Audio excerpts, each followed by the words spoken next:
am standing right here in front of the Musée Picasso, or the Picasso Museum in Antibes, France. Obviously, an extremely exorbitant gallery filled with art from one of the most legendary artists of all time, Pablo Picasso. One of the most seminal artists of not only the 20th century, but of abstract art in general, was Pablo Picasso. Now, Picasso was born in Spain in 1881, and although a child prodigy, he really sprung to prominence through his massively creative artistic style in around 1901 with the introduction of finger painting and his famous Blue Period. Now, Picasso was such a revolutionary painter, not only because of his massive notoriety and public persona, but because he actually incorporated specific artistic periods within his own work. In other words, he actually created artistic periods himself for different series of his career.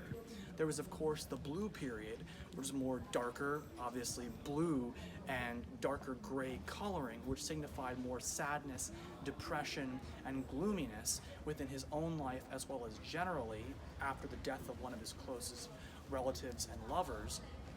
And later on, he engaged in what was called the Cubist Period, or the Cubic Period, in which he analyzed more of a manipulation and distortion of traditional geometry and shape of particular images, ideas, concepts, and even people and figures that he admired, such as his lovers, as well as even buildings and historic shapes and figures around him or that he himself admired. He also was involved in what was called the Rose Period, or this kind of midway point of his art in which he combined his own creative abstract view of reality and combined it with a more traditional as well as contemporary style of social realism and the traditional art form of the early 20th century. And then finally, he engaged in what was called a constructivist or constructionism, depending on the artistic view, in which he actually created or constructed new ways of depicting objects and individuals within some of his paintings, such as distorted lambs, as well as centaur heads on the bodies of humans, and other examples of a distortion of traditional symbolism and illusions.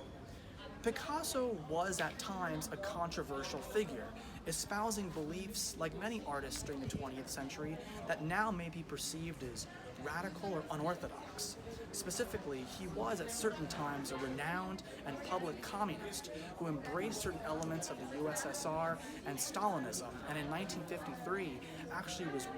rewarded the Stalin Peace Prize, which was the equivalent of the Nobel Peace Prize in the Eastern Bloc. And some of this actually did act upon his art, as in the 1950s, he did art depicting his opposition to the Korean War, his opposition to the Cold War, and other conflicts of the day. Now, he also engaged in new ways of creating art as well as manufacturing different styles, such as the creation of finger painting, as I mentioned earlier, the creation of the collage, in which he combined various different, not only styles and images within one particular frame, but also different styles of art within one particular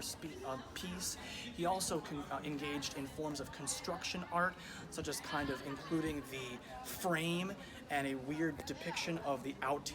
exterior of the painting as part of the painting itself, including the canvas in the actual painting, and other new abstract and perhaps even bizarre ways of depicting art. Overall, Picasso was an incredibly revolutionary artist who for nearly 70 years used his artistic talent to communicate himself as well as his view of reality to the world.